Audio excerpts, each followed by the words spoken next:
Hi everyone and welcome back to my channel. Today I'm going to show you how I made Mrs. Gonk Christmas Cake Topper, but you may also be interested in my Mr. Gonk Cake Topper. The link to the tutorials are in the description. To make my Christmas Gonk I used white modelling paste, coloured green using Colour Splash Pistachio. I made the face colour using Sugar Flares Pink Honey, which is formerly skin tone. I also used small amounts of dark green, red and black modelling paste. To begin with, I took about 30 grams of green modelling paste and formed it into a cone shape. I then used my finger and thumb to gently tease out the bottom to make it look more like a dress or a cloak.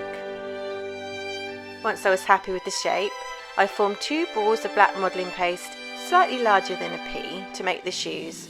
I flattened them slightly, more at one end, and then I used a ball tool to create little indents in the dress to where the feet will go. I then used clear alcohol to stick the feet in position, but you could also use an edible glue. I then inserted a piece of spaghetti throughout the body, making sure I had enough room for the head and a little bit for the hat. I formed about 9 grams of flesh coloured modelling paste into a ball and then stuck it into position over the spaghetti.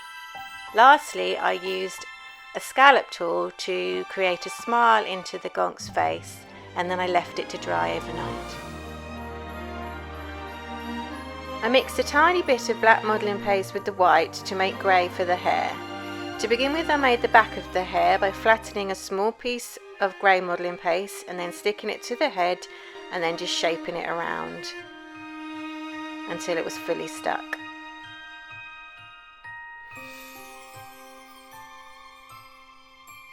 Next, I used the knife end of my knife inscriber tool to mark a parting along the back of the hair, and then I used it to texture either side, slowly pulling outwards. If you notice that your parting becomes wide, just change the direction and start pulling towards the middle. And just keep going until you're happy.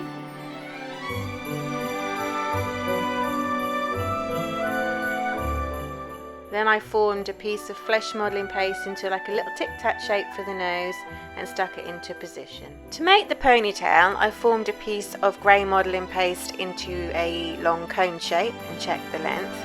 I then flattened the wider end and used my knife inscriber tool to texture all the way down, just like I did on the back of the hair.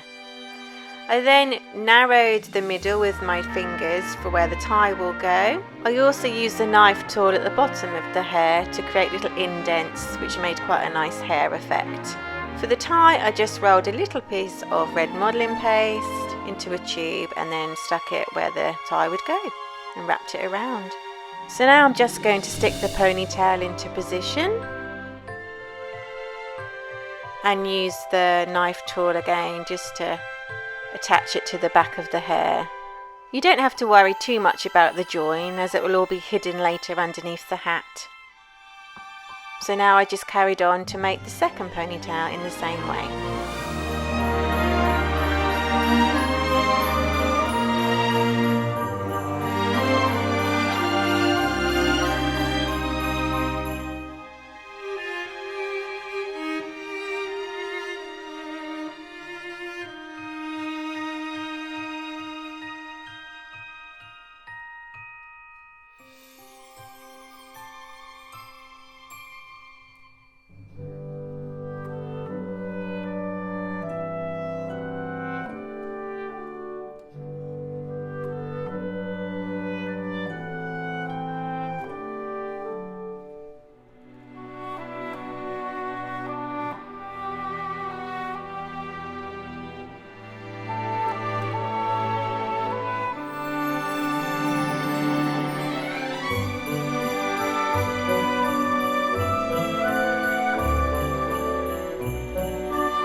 So for the arms, I took 2 marble-sized pieces of green modelling paste and formed them into cones, slightly curved inward at one end. I then flattened the wider end and used a cone tool to create an indent into the wider end, just rotating as I inserted it and it creates a nice sleeve shape and also somewhere to put your gloves later.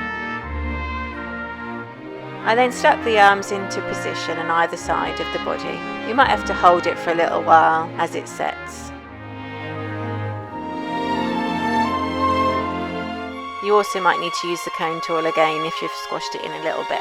For the gloves, I took 2 pea-sized pieces of red paste and flattened them slightly, making them pointed at one end. I then used the knife tool just to make a little indent to create the thumb shape. And then just smoothed it off with my fingers.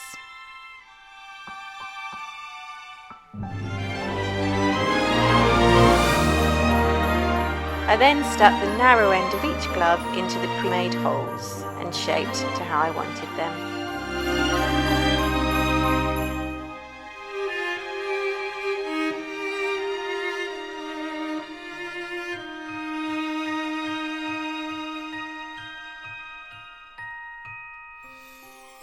To make the hat, I formed about 25 grams of green modelling paste into a tall cone shape. I checked the height against the model. I wanted it roughly to be the same height as the model. And then I used the ball tool just to create a little indent to where the head would be.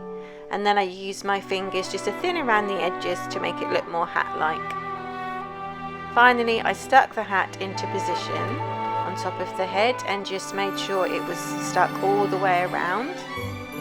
And then I used my fingers just to gently bend the hat into any position that I wanted it to be. For the hat's white trim, I rolled a tube of white modelling paste. A cake smoother helps you to get a nice even tube. I then checked the length and trimmed to the length I needed. And then I simply stuck the trim around the hat and secured with my fingers. Lastly, I added a piece of holly to her hat using a holly leaf plunger cutter. And then forming some little berries with some red modelling paste.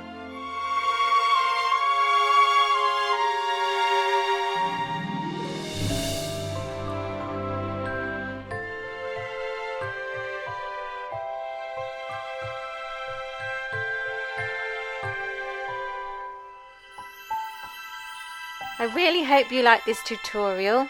Please remember to like and subscribe for more. See you next time. Thanks for watching.